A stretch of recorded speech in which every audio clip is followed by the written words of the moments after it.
thanks for coming to this one. Glad to see a lot of familiar faces and some new ones. My name is Brody Koval. I'm the Recreation Policy Manager for DNR. So I work in the Olympia office. I have kind of a statewide scope. I've been working on this project for the last 2 years of my life, and we're really excited to be getting really close to the finish line. So we're gonna give a little sneak peek and preview and all that good stuff through this quick presentation, and hopefully have lots of time for dialogue at the end. Okay, so for those of you who have been engaged in our process to date, thank you so much. This first half is probably going to be a bit of a repeat, but please don't leave. There is some really exciting new stuff to share at the second half. I'm joined here by Andrea Martin. She's been the project manager on this. She's going to introduce herself a little bit later in the presentation when we get to that exciting new stuff that she gets to talk about. So that's where we're headed. Okay, so first I want to talk about what our OR strategic plan is. Sorry, I skipped over that. Outdoor Access and Responsible Recreation. We're calling it OR. So recreation is a small program in a very large and complicated agency. Recreational use and visitation has been steadily increasing. We all know this.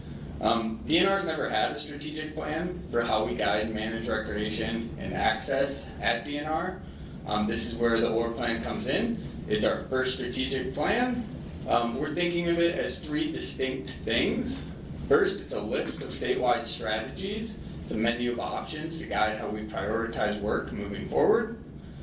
Second, it's a guide for agency priorities for how we do planning, outreach, communications, etc. with tribes, partners, and the public, so we can be doing more consistent decision-making moving forward. Looking a bit deeper here, I think it's worth explaining that DNR has a decentralized management structure. Those of us that work in Olympia work on statewide issues like policies and procedures, but the actual operations, the recreation management, is happening in DNR's 6 regions.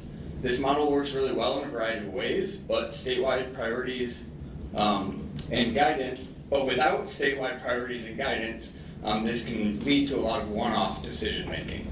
So again, that's where OR should come in.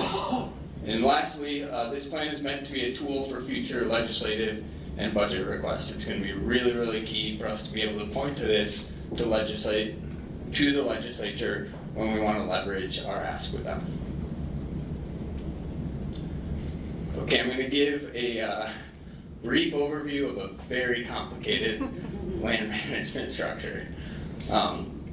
So I find it very useful to provide like this really high-level overview with groups each and every time we get to talk about what DNR is and how we do what we do, so that you guys can understand how your interest fits into a very complicated structure.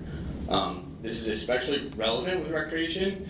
Though it's a really small part of our agency, it takes place across all of our land management types, and so getting that baseline understanding of how we do what we do and why is really foundational. So, DNR manages 5.6-ish million acres of land across the state. In the orange, thanks to Emily for making this beautiful map. It is in the plan. She's our data manager. Thank you, Emily. Yeah. So, in the orange, we have about 3 million acres of trust land. I'll talk a little bit more about these in subsequent slides. But these are lands managed specifically for revenue generation for trust beneficiaries. These beneficiaries include K through 12 schools, counties, junior taxing districts, public universities, and others. The majority of DNR's developed recreation opportunities are on these trust lands, and again, we'll talk about that more in the next slide. But then moving to the blue on this map, we have approximately 2.6 million acres of state-owned aquatic lands that we manage. Those are the tidelands, shorelands, harbor areas, beds of navigable waterways, etc. Those are managed as a public trust to benefit the citizens of the state. It's distinctively different than the beneficiary model I just talked about with the trust lands. So that's an important difference to keep in mind.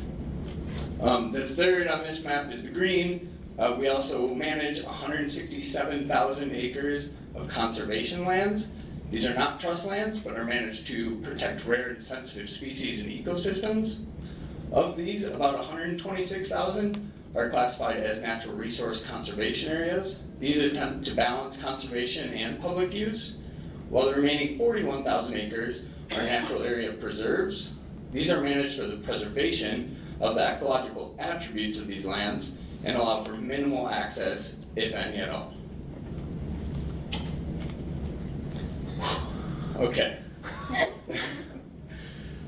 So, trust lands are public lands, but they are not well understood. These lands come with a unique legal and fiduciary responsibilities, examples of which are listed here on the slide. I'm not going to read those, but feel free. DNR is obligated to comply with these responsibilities in how we manage the trust land. The photos on the left show examples of these types, of the types of lands and crops that are grown on these trust lands, which DNR generates revenue from for the beneficiaries, among other land management activities, either through direct sale or leasing of the lands for said activities. Other sources of revenue include leases for cell towers, wind and solar farms, and commercial real estate. Annually, the agency generates around $300 million in revenue on these trust lands. DNR's trust management is a big part of the agency and our state's economy. It's in the state constitution, it's in the Enabling Act, it's been argued about in the state Supreme Court many, many times. It's a big deal. But also, we have this. DNR is beholden to the multiple use concept. In it, the legislature directed DNR to utilize this concept in the administration of trust lands, when such uses are in the best interest of the state, the general welfare of its citizens, and is consistent with the provisions of the lands involved. This means that DNR needs to allow other public uses when those uses are compatible with the obligations of trust management. This slide shows the types of uses listed in the statute, which are contemplated as being, quote, compatible with trust management. Oops. Getting ahead of myself. This RCW also states that if such uses are not compatible with the fiduciary obligations of trust land management, they may still be permitted, but only if there's compensation to satisfy the trust's financial obligation. So a common mantra on our small recreation team is that recreation management is trust land management. And that's because of this RCW right here. So DNR offers an incredible array of recreational opportunities on our land, which are listed here on the slide. In order to be able to provide these opportunities, we have an extensive network of trails and sites, including over 200 recreation facilities, 80 campgrounds, 1,300 miles of multi-use trail, which include 500 miles of designated motorized use trail. And now that we've kind of got a lay of the land and what you can do on recreation, on DNR's recreation sites, I'm going to hand it over to Andrea to talk about tribal rights and interests and how that affects our management. Thanks, Brady. So I'm Andrea Martin. I'm the statewide recreation manager at DNR, and I've been working on this plan for 2 years.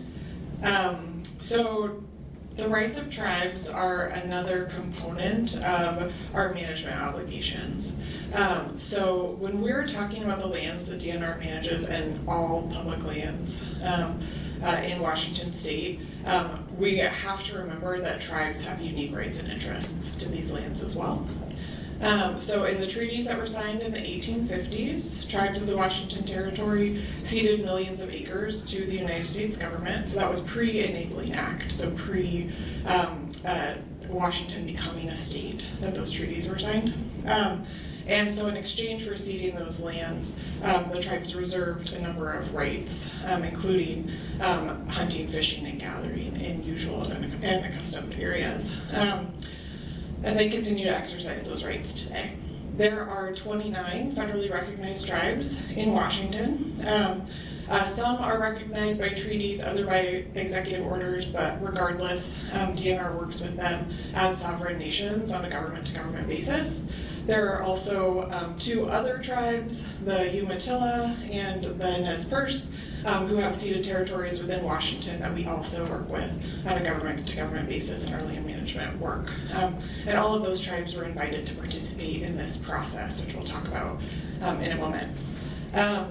Important to the context of this plan is that outdoor recreation on public lands has grown steadily, you all know this, over the past decades, but certainly over the last couple years. And over that time, tribal leaders have more and more urgently encouraged DNR and our other land manager partners to address the impacts to natural and cultural resources of recreational use. And that we need to recognize that recreational use can have a negative impact on natural and cultural resources that tribes have rights to. And so we have tried very hard to center that in this planning process. I also want to mention that DNR is involved in an interagency effort with tribes called the State Tribes Recreation Impacts Initiative. This is a newish name, or STRI is our acronym. So tribes, as I mentioned, have been advocating for more action related to recreation impacts for the last several years. They made a request to Governor Inslee in 2019 to convene a task force to start working on this issue. And then the pandemic happened, obviously has taken a while to get going. This work was officially begun in April of 2023. DNR has been a partner from the beginning. And so it engages those 31 tribes that I mentioned, the State Parks and Recreation Commission, the Department of Fish and Wildlife, DNR, the Governor's Office of Indian Affairs, and the Recreation and Conservation Office. It is led by a tribal facilitator, though there is no actual leader or decision maker. It's a very collaborative process, which is just a new way to navigate work as a government employee. And the overall mission of that effort, of the initiative, is to understand and address or mitigate the impacts of recreation on natural and cultural resources. While we've been working on this for about a year and a half, we're still very much in the beginning of this work. But important to mention that because this has been happening in parallel to the development of the OR plan, and so we have tried very hard to refer back to this effort as much as possible in the development of the plan and the strategies that are included. And we'll mention that a little bit more as we go on. Okay, so we talked about our management framework, and now we'll talk a little bit more about why we need the plan. So first, land management isn't easy. I think there's probably multiple land managers here and partners of land managers. Some common issues we are all facing are just the demand for access, the demand for more opportunities, which results in overcrowding and user conflict.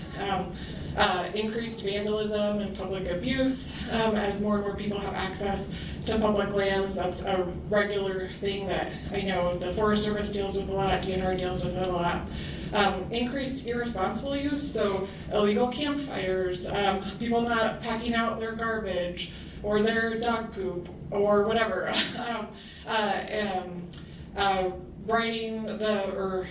Bringing the wrong vehicle on a trail, for example, and causing damage.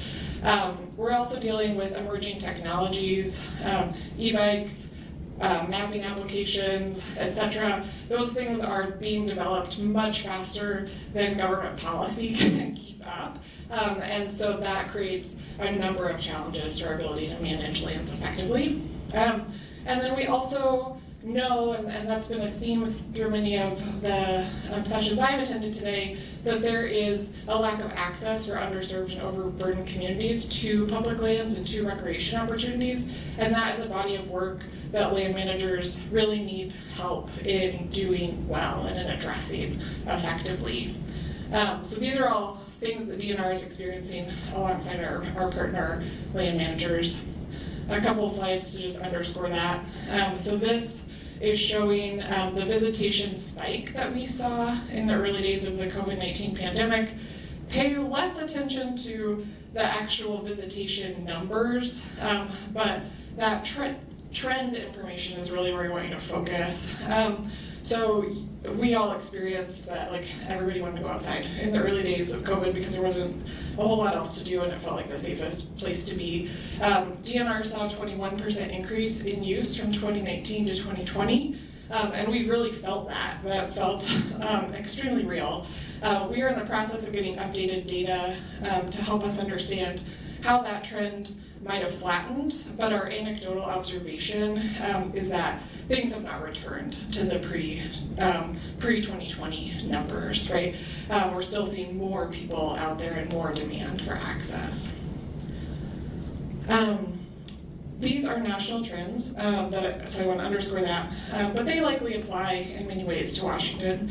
And basically what this slide is showing is that while there was an increase in outdoor recreation in 2020, the majority of those new participants were white, and that the rates of participation for BIPOC communities have in some cases declined and in some cases stagnated. So even though we saw a lot more people getting outside, those kind of core systemic access issues were not necessarily addressed. And important for DNR, and we'll talk about this a little bit more when we talk about the goals of the plan, we've been told by a number of community-based organizations that their members, or the people that they serve who are non-white, often don't feel very safe accessing recreation opportunities on DNR managed lands. And so that's something we're also trying to address within this planning process as well. So some challenges that are specific to DNR that we're trying to reference within this plan. As Bernie mentioned, we're managing recreation across a number of management objectives. The trust mandate alone could be many of the rest of our careers in trying to actually understand how to implement recreation across the trust mandate. So that's just an extra level of complexity. We also, as Bernie mentioned, offer a huge variety of recreational opportunities, from paragliding to target shooting to trail-based activities. We have 80 campgrounds. There's a lot going on DNR managed lands, including a lot of dispersed recreation. So the tension between dispersed opportunities and developed opportunities is another thing that makes our management really complicated. And then we manage 5 million acres, many of them undeveloped, and so we feel a very real demand from recreation user groups for more development. But that is really bumping up hard against very chronic funding challenges. I hope you guys can see this well in the back. So this is our funding for the current biennium. So DNR is on the state fiscal biennium. So our budget year starts July 1 of 2023 for this current biennium and will conclude June 30th of 2025. Our total allocation of funding to manage recreation across 5 million acres, again 1,300 miles of trail, 80 campgrounds is $34 million. State parks, in comparison, has about a $130 million budget, and they manage about 150,000 acres of land. We are not the same organization, but just a data point for you. So what I really want to get across on this slide is just our patchwork of funding sources. So we've got, I think, 7 different funding sources over here. And importantly, I want to point out that blue pie, that is our portion of Discover Pass funding. DNR receives 8% of total Discover Pass revenue required by a $30 Discover Pass to park on state managed recreation lands. And we get 8% of that, makes about 10% of our budget. It's a very important 10%, but it's a pretty small sliver for probably the most well-known part of our budget. I also want to point out the biggest piece of the pie, the green, that is direct appropriation from the legislature. This did not exist 2 years ago. This was advocated for by the recreation community in the 2022 legislative session, which resulted in an infusion of $10 million to the program, specifically for maintenance. A note, all these numbers are what comes directly to the program after our agency overhead comes out, so like the taxes we pay to like have an IT program and things like that. So that's why it only says 9. And then I also want to point out that our Conservation Corps funding in brown, our state capital appropriation in pink, and our grant funding in yellow are all just 2-year funding sources. So that's about $12 million that we may not have next biennium, that we have to ask the legislature for again, or that we have to competitively compete for in grants. So this could be $22 million for the 25-27 biennium, for example. So just to illustrate that we're trying to do a lot with a lot of uncertainty and a pretty small budget. And that is very core to the plan, the need for the plan, and how we structured the plan. Sorry, okay. So now we're gonna go into actually how we developed the plan. First, just to be transparent, we had some false starts at the beginning. Very importantly, we did not include tribes in the planning process at our first attempt. We tried to do kind of a very similar planning process to those we've done at the landscape level, and realized pretty quickly that that was not going to be successful. We also just didn't have appropriate staffing or capacity. Doing a plan like this costs a lot of money. You need dedicated people. Just adding it onto people's full plates is actually not the way to get it done.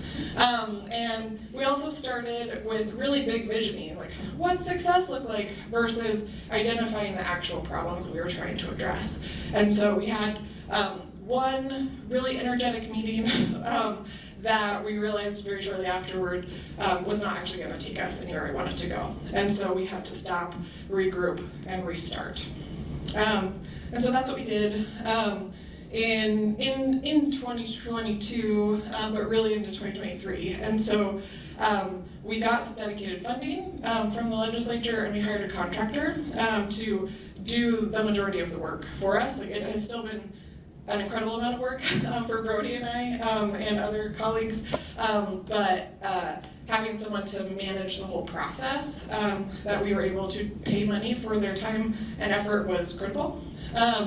We also did months of internal work to really develop an approach, like what were we actually trying to get out of the plan, what problems were we trying to solve. And we made a commitment to working with tribes first and engaging them first before going to the public and to partners.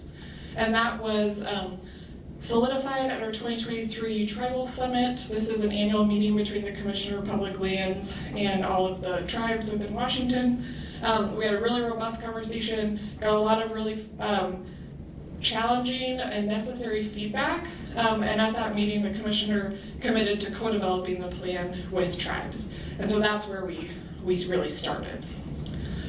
So based on the feedback we got from tribes, we did 4 what we called regional tribal forums, where DNR staff traveled around the state, met with tribal staff and leadership, got feedback on the plan. We shared some initial goals that we had come up with, an initial purpose statement, heard feedback on those, and then just really listened to the feedback that they provided. This was, again, all happening kind of in parallel to that recreation impacts work with the other agencies. We did invite all tribes to participate.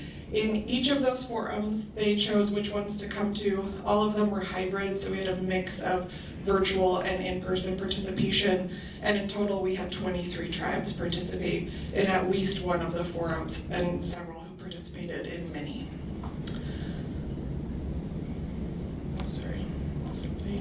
There we go. Okay. So what we heard overall was that tribes expected the plan to result in increased wildlife and habitat protections and an increased ability to exercise their rights on DNR managed lands. And they also shared a number of strategy suggestions with us that kind of fall into these 4 buckets. A need for increased enforcement for resource protection. I haven't mentioned that, but DNR has 17 law enforcement officers managing enforcement action across 5.6 million acres. They are supplemented by 12 recreation wardens that we are mostly grant funded for a grand total of 29 individuals trying to help the public be successful while recreating on public lands. So it's not a recipe for success, as you can imagine. So that was a major theme of the work we did with tribes. They also wanted us to use more sophisticated tools for tracking impacts, including landscape planning frameworks. That is something we're really leaning on the interagency process to help lead us in.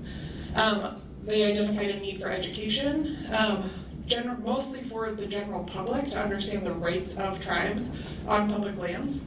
And then a need for ongoing statewide coordination, that recognizing that DNR lands have boundaries that go right up against the Forest Service, the Fish and Wildlife Service, state parks, etc., and tribes have rights on all of those entities' lands. And so these are all things that we try to really honor in the planning process. All right, I'm going to turn back over to Brody to talk about the rest of the plan development. Thanks. So in addition to the tribal forums, we did a whole bunch of external outreach in the first half of 2024. In January, we held a workshop with our trust beneficiaries to get their feedback and ideas.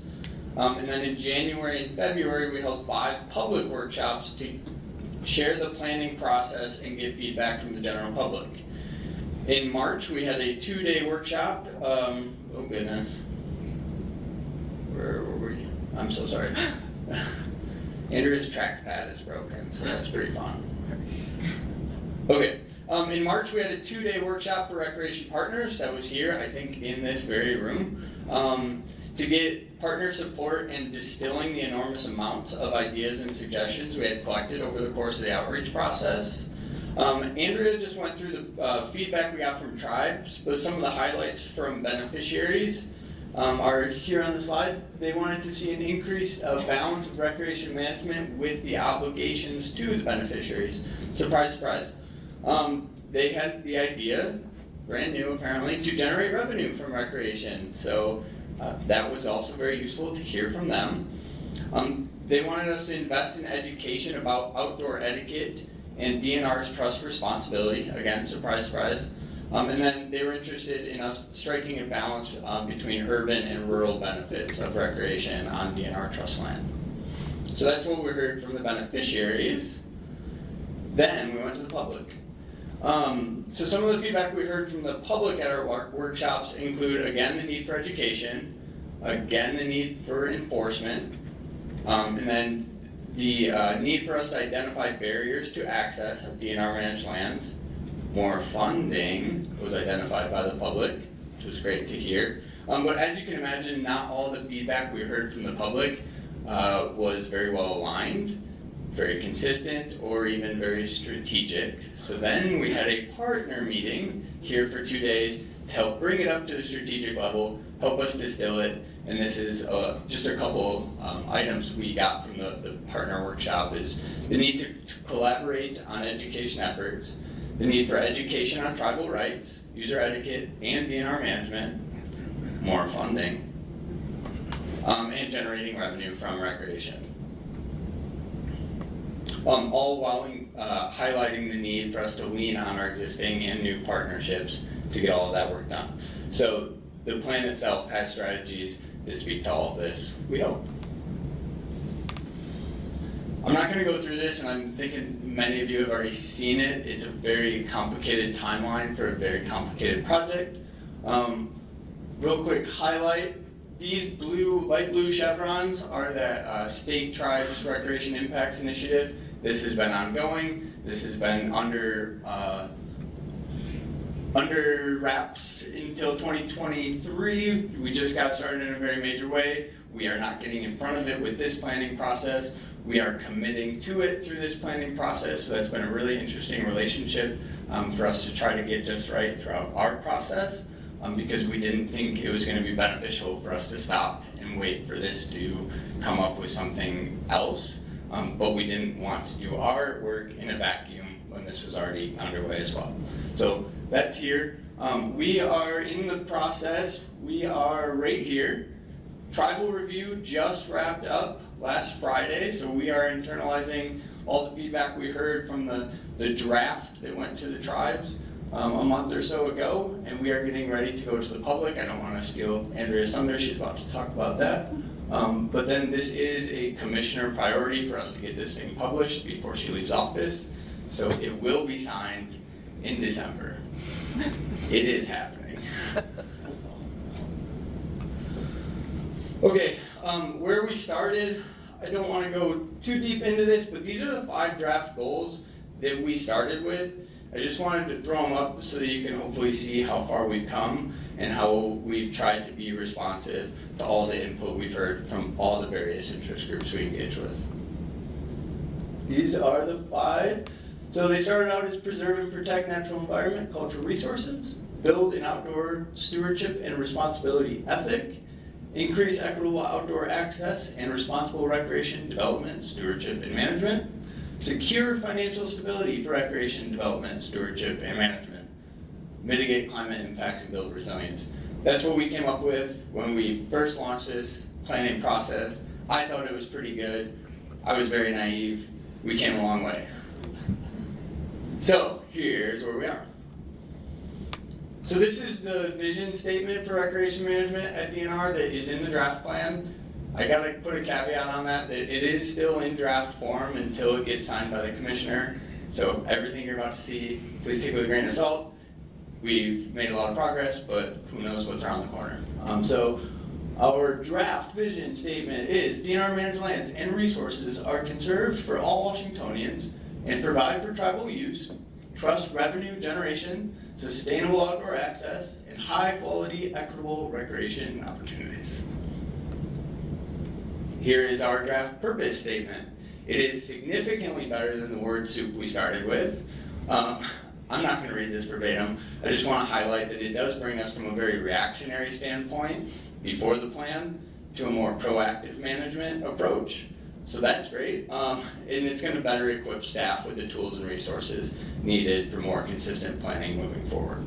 So this is the purpose statement as you'll see it in a couple weeks in our draft plan. Here are the 6 new and improved goals. So we started with 5, now we've got 6, and they're all a whole lot better. I'm not going to read all the subtext, but we have changed the goals to conserve and enhance the natural environment and cultural resources, cultivate a stewardship responsibility ethic through user education and engagement, improve equitable access, respect reserved rights and improve collaboration in recreation planning, mitigate climate impacts and build resilience, no change there, secure financial stability for management, operations, infrastructure, and stewardship. Other than this one, these are not in any particular order. We did put the funding one at the end to highlight the need for funding in order to get any of the other 5 accomplished. To make any sort of progress on any of the other 5, we need to address our funding issue. So that one is very intentional. We want to really draw attention to that throughout the plan. So that's the punchy last thing you're going to read in the plan.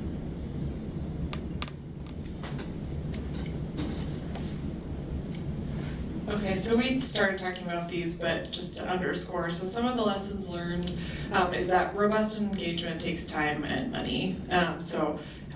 Just having the dedicated staff time or having the funding to buy the staff time that you need was really paramount. For us, hiring a contractor was the way to get that done.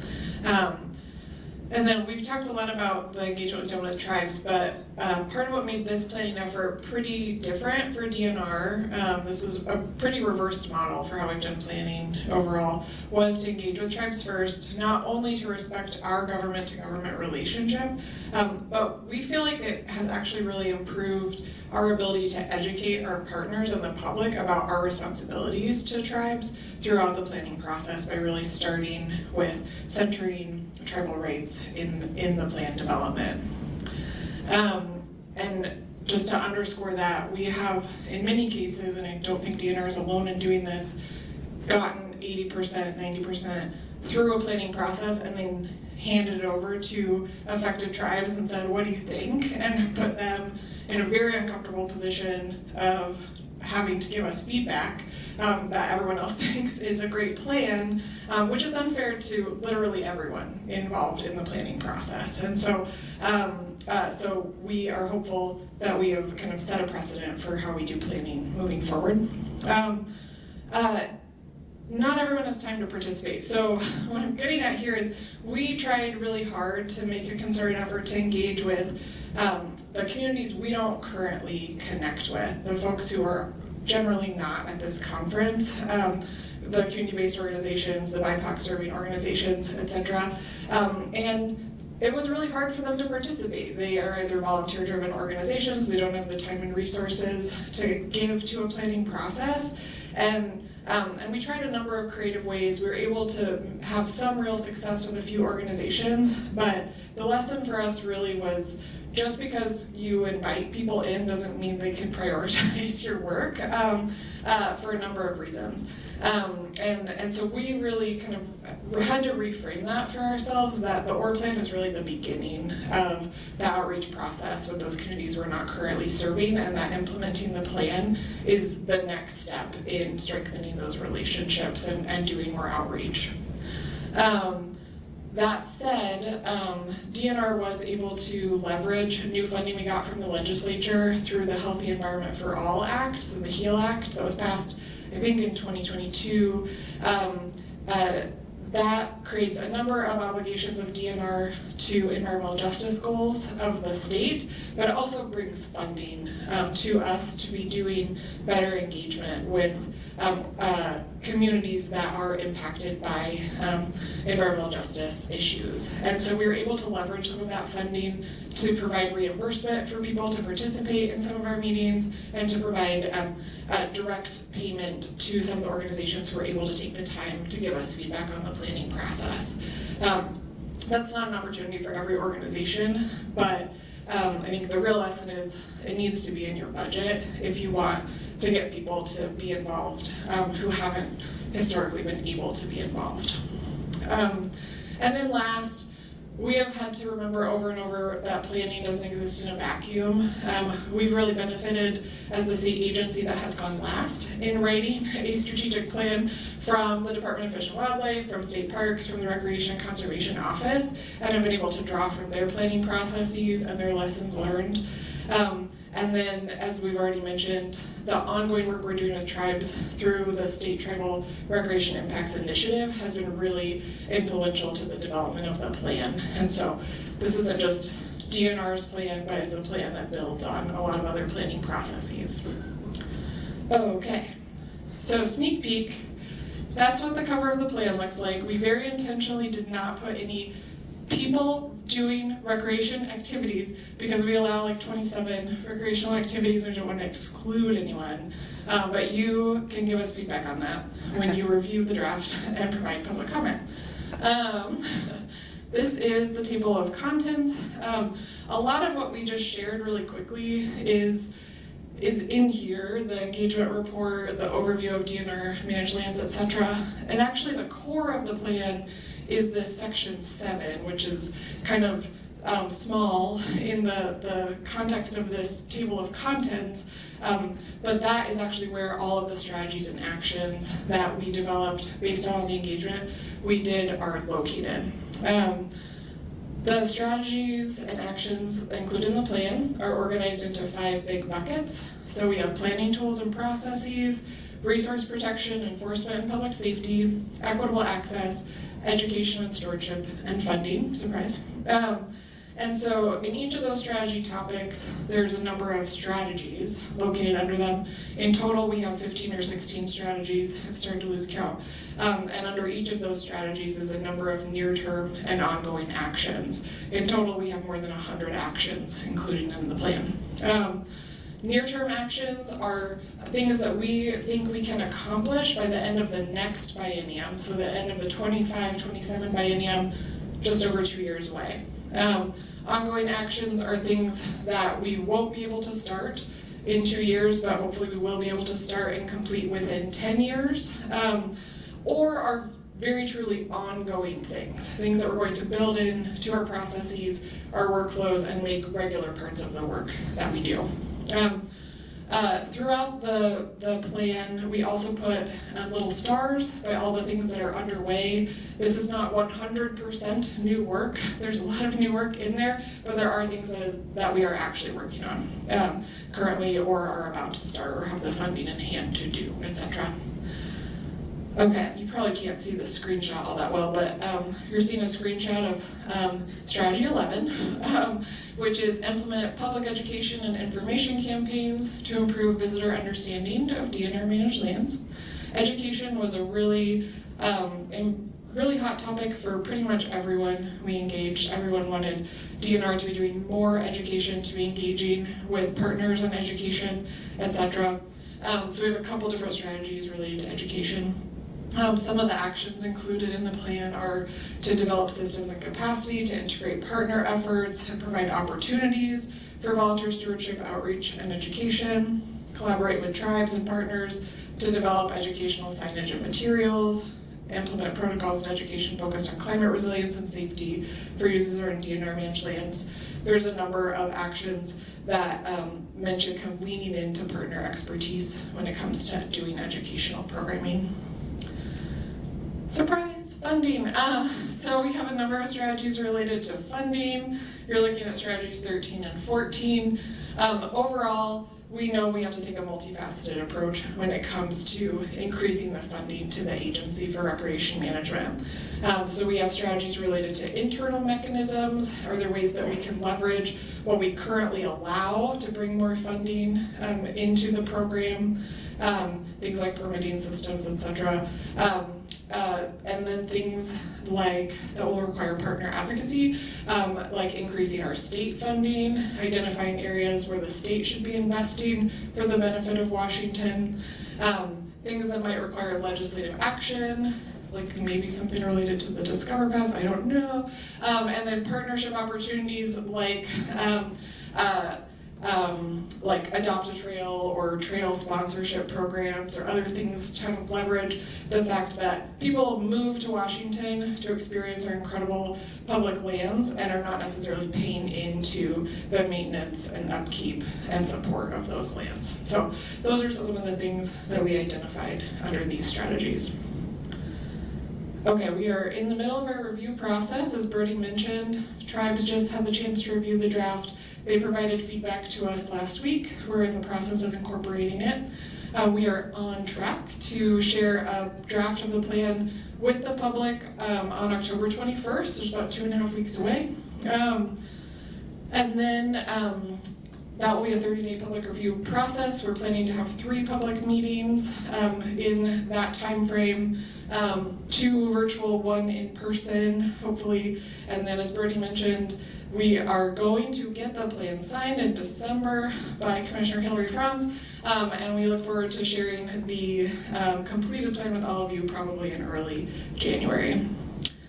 Just to underscore that, the public meeting dates will be announced soon. Again, we'll have in-person virtual options. We will have translation services available at those public meetings and a version of the plan, likely not the very flashy formatted 150 picture version, but at least the content of the plan will be translated in a number of languages, and the entire full finalized plan will be translated into 7 languages, which is a requirement of our HEAL Act funding. If you'd like to learn more about the plan or sign up to get an update when the full draft is available, you can go to the website or scan this QR code. And then that is our email. If you have any questions or feedback about the plan, you can email us there. That'll mostly go to Brody, but other people have access to. That is all we had to share. Okay, good. We left at least 15 minutes for questions. Thanks so much for listening and being attentive at the end of the day. Happy to answer any questions. Please take a picture. It works. Sweet. Oh, good. I would just like to make a comment. I'm not sure if there's an increased level of vandalism or public abuse. I just think it's more people, and sometimes actually more people can actually decrease the amount. So I just want to make that comment. Thanks, Bill. I think I saw a question in the back. I had a question on revenue source. It said target shooting. Is that a tax on bullets, or is that like you have gun clubs that lease land, or what was that, $2 million? Oh, Oh, yes, okay. Target shooting funding. So DNR allows target shooting. I could talk about this for a while, but I'll keep it brief. DNR allows target shooting as a dispersed activity. So it is essentially an unmanaged activity. And we asked the legislature for funding to start actually managing the activity and developing some designated ranges to give people safe places to go. And that's that almost $3 million you saw in the pie chart was that new funding for target shooting management from the legislature. Yeah. When did that funding come into being? We got the funding as of July 1, so it was this supplemental session. But it is ongoing funding for the staff component, so we got some capital funding to develop the sites as well. I Jacob? think that partially answers my question. With the target shooting and the general fund, you mean ongoing as in you won't have, I mean, they have to approve it every year, right? But your intention is that you will not have to go ask every year for that money? Correct, yeah, so the question is, it's general fund, state ongoing funding source, and yes, barring a recession where the legislature makes tough decisions, if it's in the general fund operating as an ongoing source, which our target shooting funding is, that $10 million maintenance funding that partners lobbied for, those are anticipated to be ongoing funding sources that just add to our overall program budget.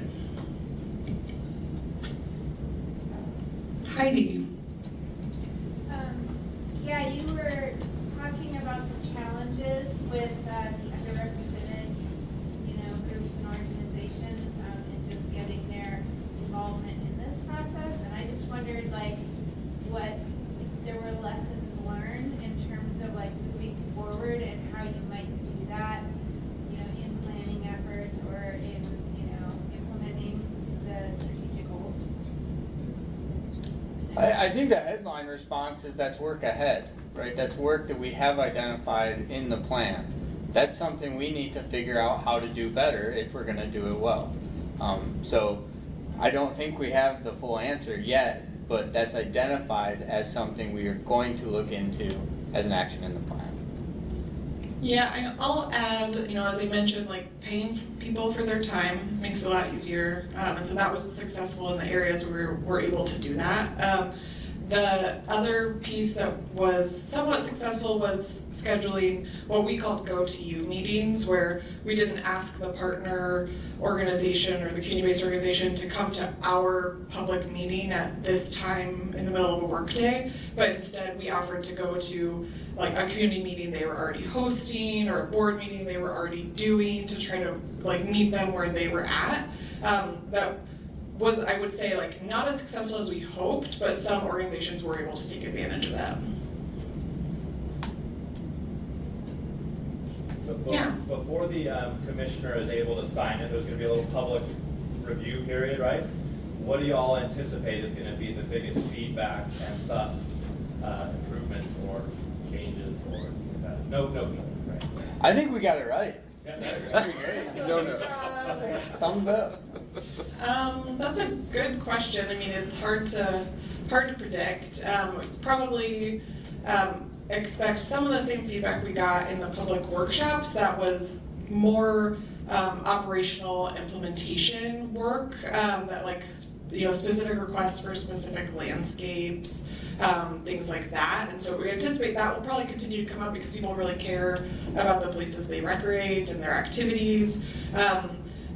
But we hope that kind of the large themes that we really think are strategic planned themes and will be addressed, hopefully some of those concerns will be addressed in the implementation. We hope we got it pretty close to right. Yeah. We'll see.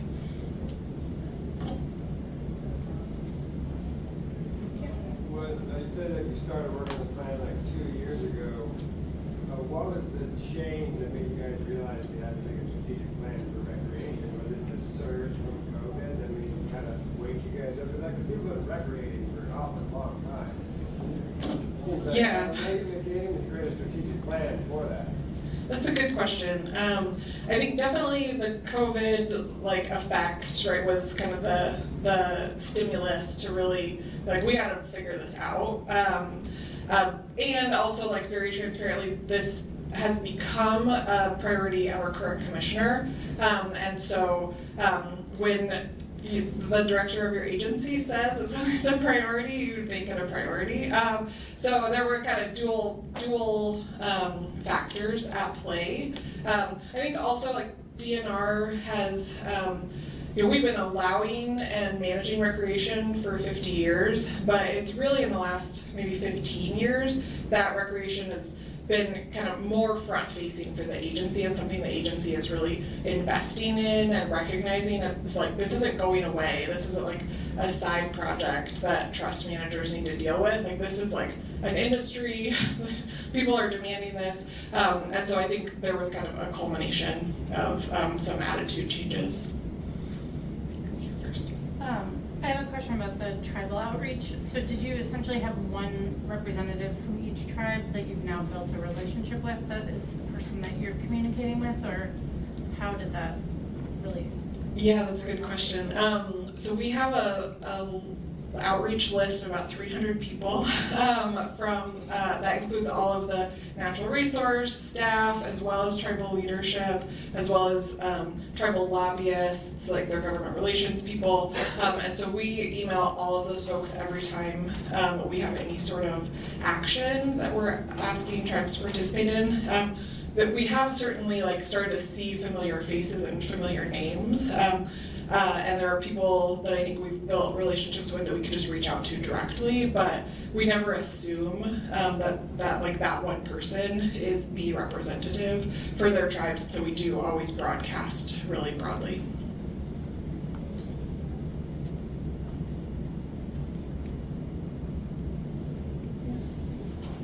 I'm just curious, with your tribal roundtables that you had, what were like the main themes that came out of those? And I know these are ongoing conversations for all of us. Yeah, I mean, I would say the big themes that came up a lot were enforcement, were just the lack of enforcement to like prevent damage to resources. That came up a lot.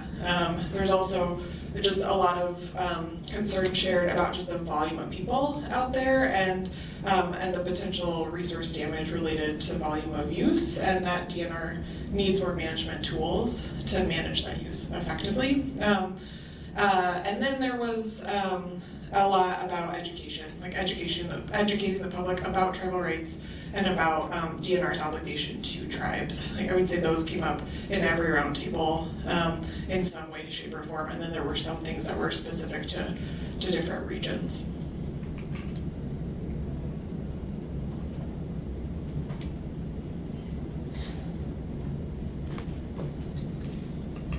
Yeah. Does it feel like when this is all finished, the current freeze on like trail development projects and planning will ease? Because a lot of this conversation is definitely including the sheer volume of users, and I know that currently like it's because we're going through this process, like it's really not. It's not the right time to ask for a new trail plan.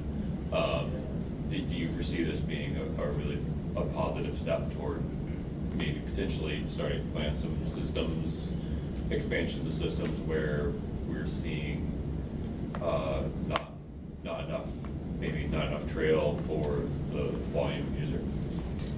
Yeah, so for folks who weren't able to hear the question, DNR has been pretty intentional about not starting any new expansion projects of recreation opportunities while we've been engaged in this planning process. So the question is, will that change as we complete this plan? And I think the very high level answer is yes, but it could be a while still, because a lot of the, as you'll see in a couple weeks, a lot of the actions are around developing planning processes that are sustainable and are durable and involve all the right people and have built-in management, like monitoring and adaptation things. So I think certainly as land managers, recreation managers, we recognize that you have to give people places to go if you want to help them be successful and not be creating damage to the resources, but like how to do that well is the work that we really feel like is ahead. So yes, but I guess is my response, yeah. Yes. Is there a refresh update schedule written into the plan? Are we gonna do this every 5 years, 10 years, 15 years? Certainly not every 5 years, but hopefully a refresh would be a shorter process. All of the actions are intended to be completed within 10 years, funding dependent, of course. And so I could anticipate we would plan on some sort of update in 10 years or so, but we tried to not box ourselves in with an expiration date. Speaking of refresh, what about existing trail plans that may have not been fully implemented yet? Yeah, so one of the actions that you'll see is a barriers assessment for all of our existing landscape level plans. DNR has 10 to 15, I can't remember now. Most of them are very far from full implementation for a number of kind of systemic reasons that we tried to identify in the OR plan. And so one of the actions is kind of reassessing those and trying to figure out like why we haven't been able to implement and coming up with next steps for those plans. But this does not replace those plans. Yeah, Right. to be clear, yeah. And it does it require you to I guess you just said it requires us to reevaluate those plans. So like those plans now, whatever we thought were in those plans, I wouldn't say throw them out, but everything is on the table. I would say we want to evaluate why they weren't successful, because overall they have not been. And so it could be identifying that more outreach needs to be done for certain parts of the plan. It could be that it's simply funding. It could be that the operating landscape has changed, etc. So the intention is not to throw out any of those plans, but to try to really understand why we weren't able to implement and make a plan for moving forward.